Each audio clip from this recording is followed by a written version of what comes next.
Chapter 35. She'd hung her tails beyond the field, and slowly unraveled them as the song wound to a close.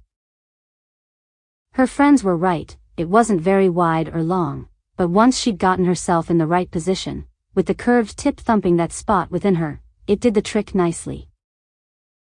It wasn't the long deep swooping feeling she craved, but it was nice. Miyako didn't have much downward flexibility down there, but her vaginal entry was It had worked out fine. Kayla doubted that position would have worked at all if she were built like a normal Terran. Kayla wished they started early enough to enjoy the entire 6.5-minute song, but they'd both managed to finish what they started in just over half that time. Kayla sat blushing and grinning as she felt him shrinking inside of her. "We should probably have that dance," Kayla said quietly as the last of his length withdrew from within her. Their heads both darted to the side as Taro said, "There you are. Does this mean you've finally gotten your obsession with Terrans out of your system?" "Out of his and into mine," Kayla snickered as they climbed up onto the booth. "Your mother needs you," Taro said firmly. "We were about to go dance," Miyako complained. "Now," Taro insisted. "Fine," Miyako grumbled, "but I'm bringing Callie with me." Taro looked back and forth between them. Why would she want to meet Jerem? "It was my idea," Miyako said as if shamed. "I offered to introduce her." "Fucking someone doesn't entitle them to meet Jerem," Taro scoffed. "I've met Baron Deloric," Kayla snarled. "I don't know what your issue is, but I was looking forward to meeting one of Baron Deloric's childhood friends." "Friend?" Taro snorted. "You really didn't tell her anything." "Fine, bring her." Kayla put her mask back on, and walked with them to a private elevator recessed into a wall on the left side of the main room. Once on the elevator, Kayla waited quietly for the door to close.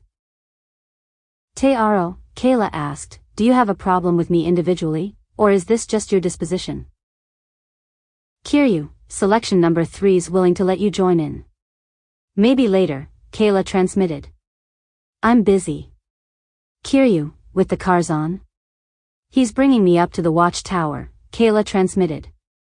"Kiryu, lucky." The elevator vibrated as it halted. There was a quiet clicking sound as it switched from vertical to horizontal movement. Taro had said something, but Kayla hadn't heard the answer. Regardless, Miyako looked angry. Kayla reached out with her right arm and tail, grabbed him, drawing him close. Judging from the change in Taro's eyes, the term sister was a rough translation at best. "I never interfere in the rivalry of women," Miyako pulled away from Kayla, and moved to the back of the elevator. "So, you're quoting Lorik, now?" Taro snickered.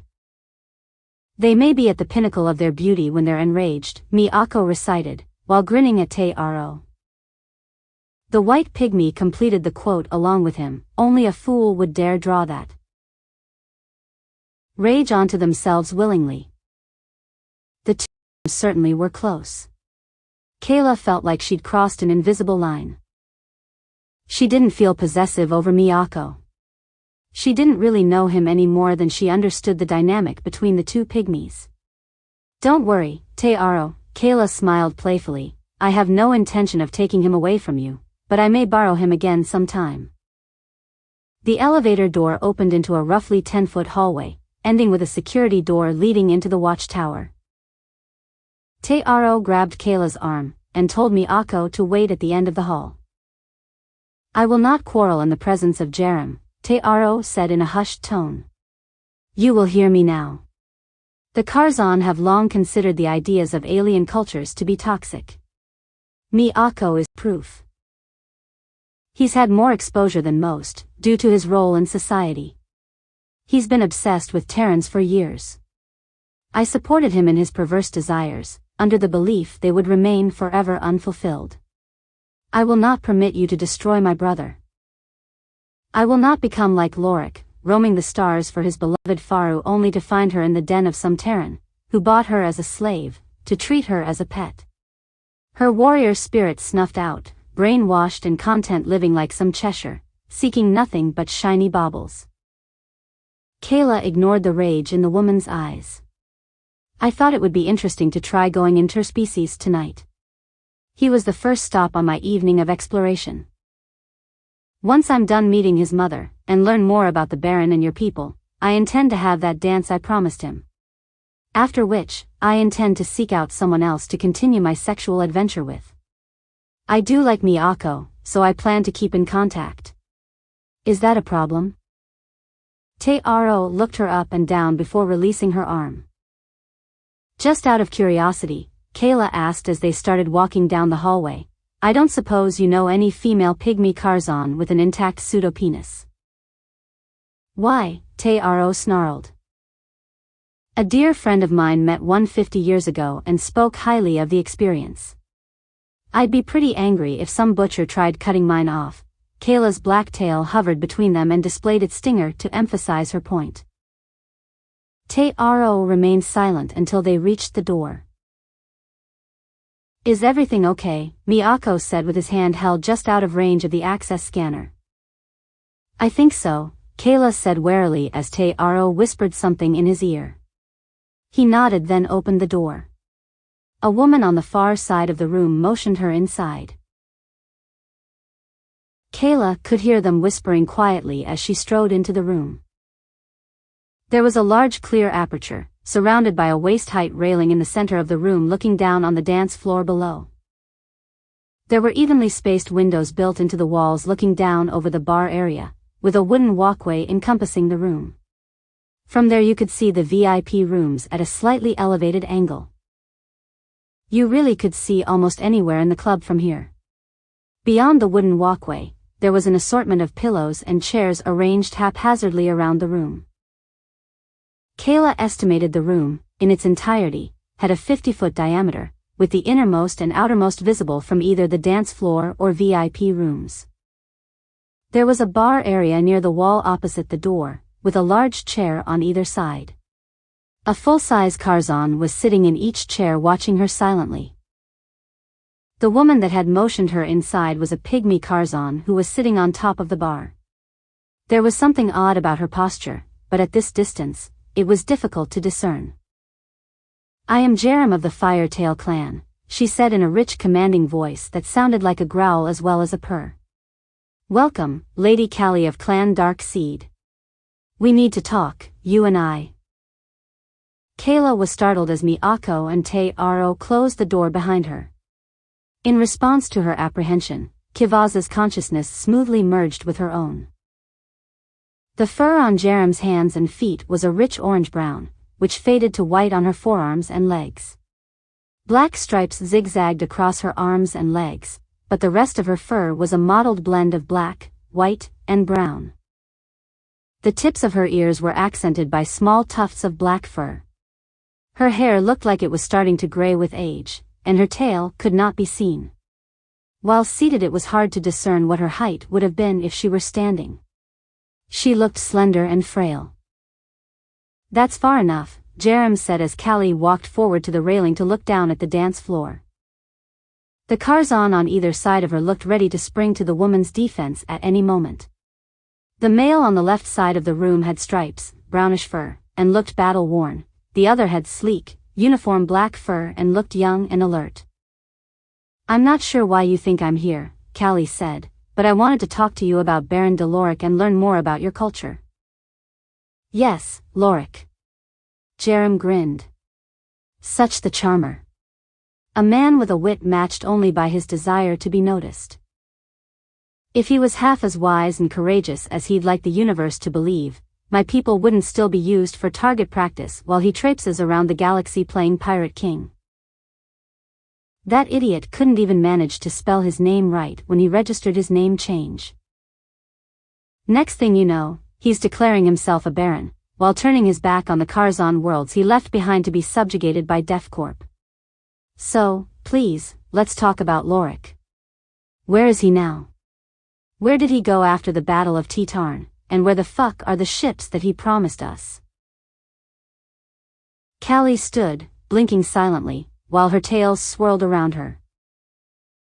Jerem leaned forward on her perch and snarled. Did you enjoy my son? I can smell his seeds still dripping from between your thighs. Was it so wondrous you've lost your ability to speak? Were you the woman that wagged her tail in Loric's face until he forgot the plight of his own people, again? First, he had to drop off some Dareth that helped him take over his ship, then he was off to find Faru, who no longer wanted him. Then he was too busy consolidating his power, establishing the mercantile marines. That's important, like spending months establishing the free port of Jihar. After that, does he come and help us? No, not yet. He's needed by some nameless alliance. He helps them win the Battle of Tetarn only to go into hiding once the battle is done. He spent decades running off to help everyone else while his own people suffer. The gate activated, where did it take him?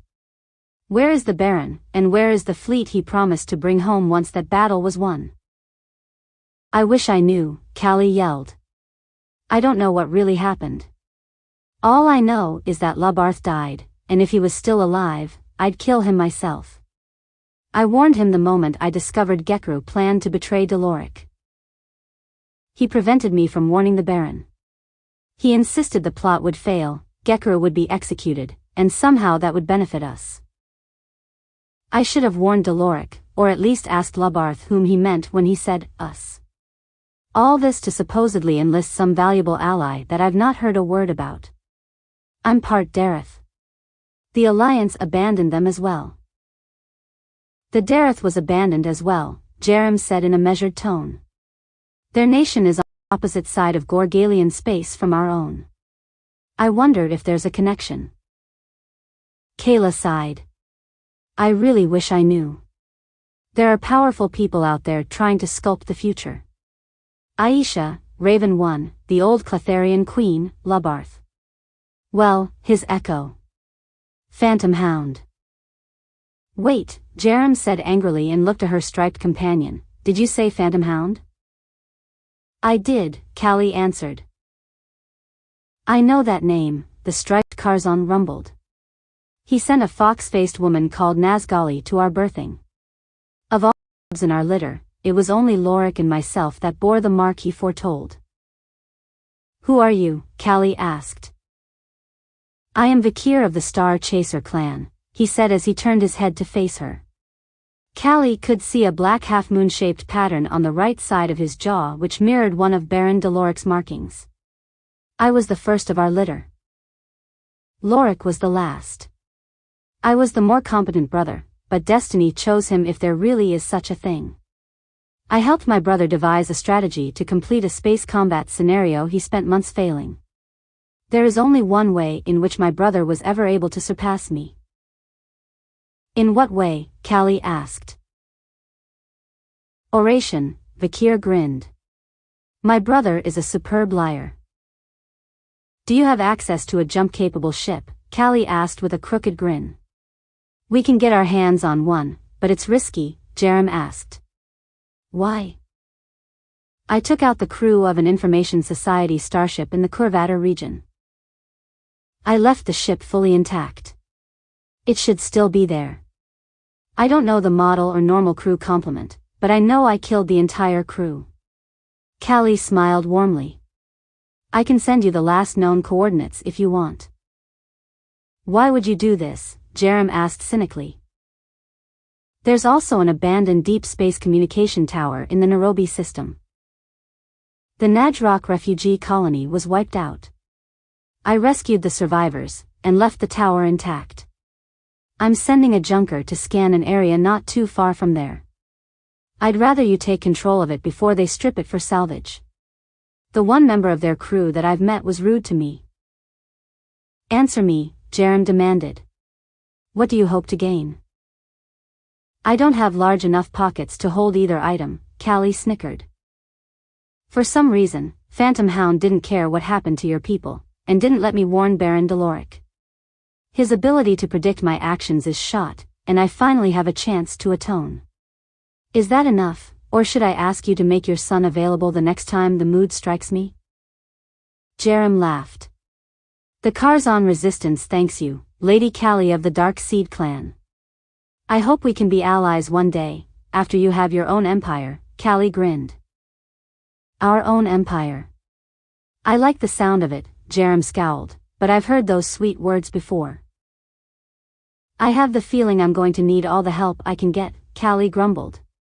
I don't know who gave you the impression we won the Battle of Tetarn, but that's not what I was told. The Alliance took and maintained control of the Pilth Gate, and the Midnight Fellowship maintained control of the Tetarn Gate. The Fellowship refused to join the Alliance. The Gyrans chose to remain neutral. Cyberop Gregor did just enough to earn his prize, then left to take control of Asbis. Baron Deloric was just gone. Nobody can tell me what actually happened. Both sides can insist they won until the stars burn out, but nobody actually won. Last I heard, the Alliance was lagging behind in shipyard production. It's all a matter of who can rebuild better and faster. The Alliance, Vakir chuckled dryly. Isn't Lady Darkseed involved in this alliance? An awful lot has happened over just a few years, Callie shrugged. Lately, I've been seeing things a lot differently. Good, bad, right, wrong. It's all a matter of who you ask. If I had real power, I think I'd have to discard all those notions. The truth shifts every time a new voice joins the galactic choir. Maybe the best anyone can do is protect the people you care about, and kill the people that get in the way of that goal. Is that so? Jerem snickered. Is this a ploy to make sure you have a chance to come to care about my son? Kivaza withdrew to the depths. That question was not hers to answer. It's too late for that, Kayla shrugged. You raised him well. I already care, and if that means helping your resistance, that's fine. I may need a military force in this region someday. Just keep me Akko out of the line of fire. I think we can do that, Vakir chuckled. Speaking of the kids, if we're done with this discussion, should probably let them in. Before you do, Jerem said as she motioned to a mound of cushions arranged on the floor, come sit with me for a moment. The black Karzon stood, walked in front of her, and carefully lifted her off the bar. Kayla observed without comment as she was slowly carried to the indicated location. Jerem's legs didn't simply look frail, they were severely atrophied. A metal girdle reinforced her hip bones, with screws and plates anchoring her pelvic bone in place. The young, black-furred Karzon moved her with the aid of a leather harness. Jerem wrapped her arms around his neck as he moved her. Her tail looked longer than it should be, but in actuality only the top few inches were her actual tail. The rest had been strapped onto the stump and had lush golden fur. Jerem had clearly been crippled long ago. Kayla waited quietly until the woman had been positioned and made comfortable with the addition of a few pillows. Jerem was small and frail, even by pygmy standards, yet she commanded so much respect and authority. The woman was a force of nature, willing to stand up for her family, her people, her world, and her species despite having legs that couldn't hold her weight and a hip that was broken and misaligned. How could she remain so strong, so proud, so driven despite all this? Kayla admired the small woman, it was hard not to. There was something inspirational about someone who was able to defy the circumstances of their own existence. Kayla took off her mask and sat down across from Jerem. Before I call them back in, Jerem said softly, I would like to discuss a delicate matter. It may make you uncomfortable, but I hope it will make sense to you once our little chat is done. I must insist on complete honesty. Okay, Kayla said nervously. Did you enjoy my son? Kayla blinked in disbelief. What was the woman really asking? Surely she couldn't mean. Yes, Jerem chuckled softly, that's exactly what I meant. Be honest, but non-specific. Please. It was nice. Kayla blushed. The vibration of the music through my tail helped. I really don't understand why you'd ask me something like this. I know your culture is different, but this is something my son has wanted for a long time, Jerem said. I don't really understand why, and I don't think I have to. Karzan are simply not built for interacting with Terrans in that way. He's been told this many times, but he is determined. I don't know why you were willing to indulge his desire, and I don't want to. I just hope it will help restore his confidence moving forward. Kayla wasn't sure how to react to any of this. The entire situation was just too surreal. Was Miyako's mother actually thanking her for having sex with her son? I love my son, Jerem continued.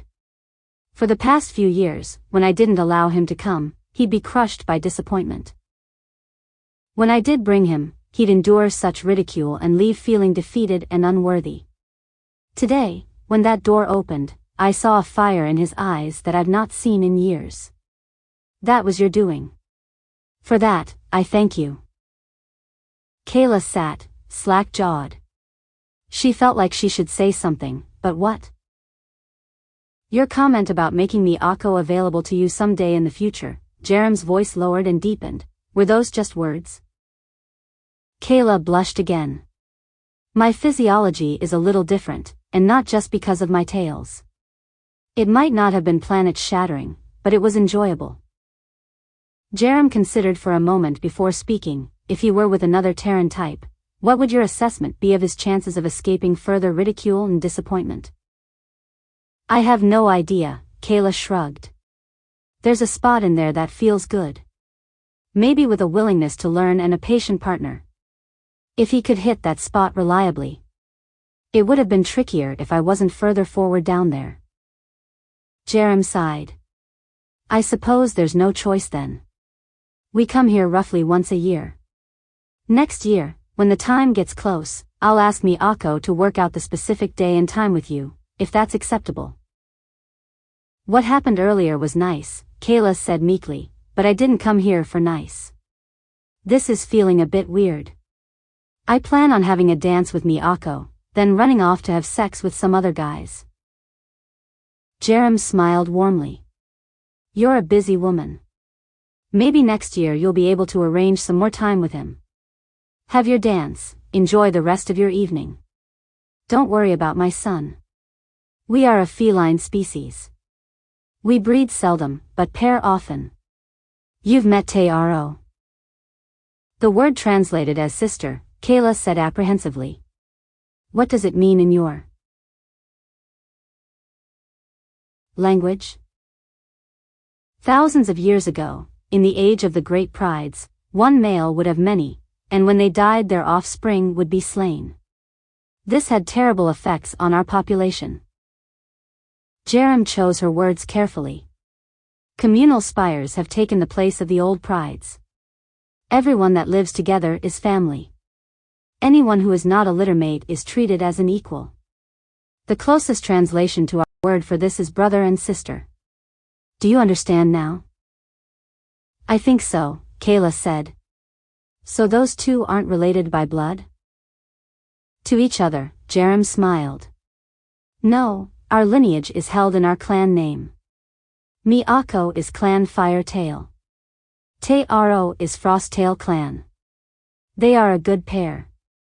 I hope they consider breeding when her time comes. I think I may owe her an apology, Kayla confessed. Don't, Jerem grinned. You and I know you're not a true rival, but seeing you as one will make her stronger. I think that's it for our girl talk, Jerem said warmly, unless there's something else. Well, Kayla said uncomfortably, there is one more question, but it relates more to your culture and traditions. I may be overstepping social boundaries, but I have to ask about something that may be sensitive or even taboo.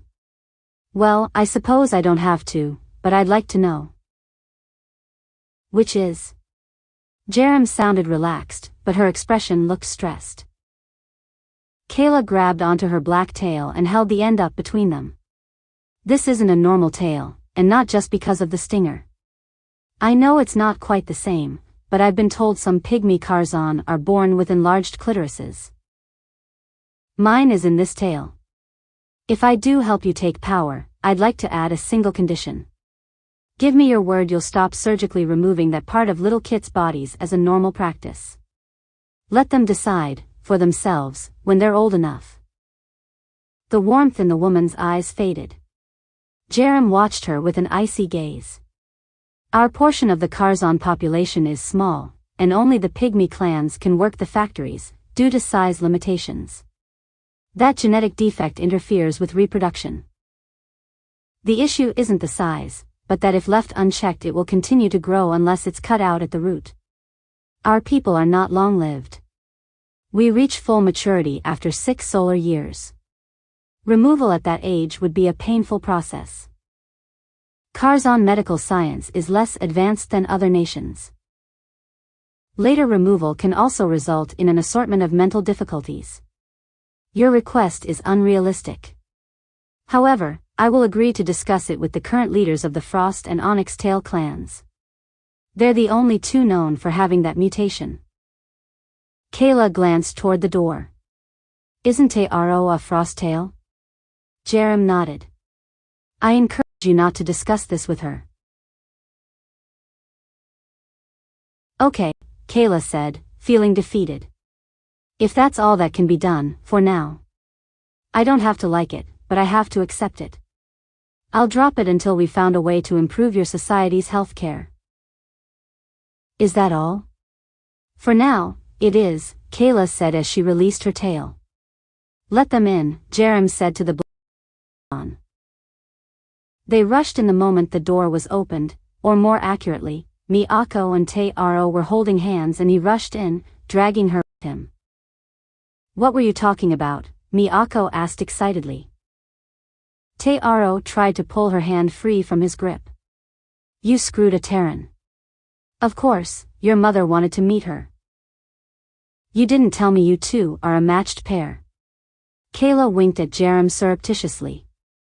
She's agreed to let me buy the 2 of you for 500 galcred.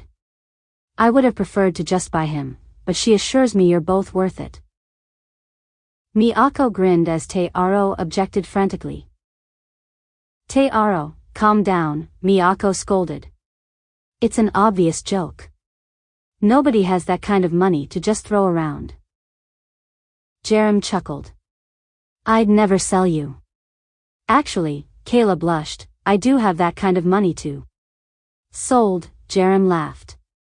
Jerem, Taro growled, okay, Mom, if you think that's for the best, Miyako said with a playful smile. Miyako, Taro roared, how could you? Think of all the good it could do for our people, he teased and then ran. Jerem and Kayla sat laughing quietly together as Taro chased Miyako around the room. If you don't mind, Kayla said, I'm going to take a peek at the other VIP rooms while I'm up here, before having that dance. Don't worry about me feeling left out, Jerem sighed. I've been like this since my trial of adulthood. The Pygmy clan cubs aren't even required to take it, but I was young and felt I had something to prove. Maybe I'll tell you about it next year when you come back here to visit us. Taro skidded to a halt. She's coming back next year? Miyako cheered. I plan to, Kayla shrugged. I don't want him fooling around with just any Terran. Thank you for that, Jerem whispered. Kayla nodded slowly, shook the woman's hand, put on her mask then stood up and set to work binding her brown tails back in place by her hips. It took a couple of tries, but she managed. She made her way around the outer edge of the room, looking down into the VIP room windows as she passed. From this elevated angle, she couldn't see as far as the bar or practice dance area, but the couch areas and display screens were visible. The watchtower was aptly named, and ideal for voyeurs. Miyako, can I borrow your goggles? Kayla asked as she stood looking down into room 15. What are you looking at? He asked, as he rushed to her side. The table in my room, Kayla said. Oh, and Taro is welcome to dance with the 2 of us when we head back down. Miyako pouted as he handed her his goggles. Can I? Taro said excitedly from the far side of the room. Miyako grinned broadly. Why dance with just one pretty lady when I can have 2? Kayla adjusted the focus and magnification. Her initial pick, Selection 2, was no longer on the map. Selection 1, the cute vulpine, was on the balcony over Watch, and Selection 3, Kiryu's pick was. Kiryu, we got the bonus room, Kayla transmitted. Use it. Mid-stroke, while leaning over the back of the couch, Kiryu pulled out her tablet.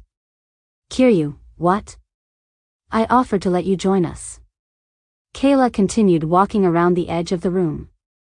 She'd seen enough of that. Kayla stopped once she was across from room 6. She hadn't gotten a good look at the person that had waved to her earlier and couldn't resist snooping. From the angle she had seen them, she'd assumed they were Terran. Apparently, she'd been wrong. It was a room of caninoids, mostly caiman from the looks of it, although one of them had unusually long ears. The screens on one table were being watched by 2 caiman, one had black and gray fur, the other brown and white. They were closely watching the bar area. She could just make out the feet of another who was standing further inside the room. 3 others were sitting on the back of the couch, occasionally speaking and pointing toward. Hey Kiryu, I think you two have an audience over in room 6, Kayla transmitted. While watching the room, another caiman with well-groomed gray fur, wearing a scully cap and vest, walked out of their bonus room, heading toward the window. That's the one who had waved to her when she was feeling so miserable. Ask your guy to point at the guy with the hat and point up, Kayla transmitted. Kayla stepped up to the watchtower window facing room 6 just as the caiman started to point and comment about Kiryu and her partner. As the man in the cap looked up, Kayla waved down to him, and he smiled and returned the gesture. Kayla continued around the room until she was across from room 9, the room she'd been told to stay away from. There were 2 Lamentics talking on the couch, but nobody she knew, so she returned the goggles to Miyako and headed downstairs with him and Te-Aro to have that dance.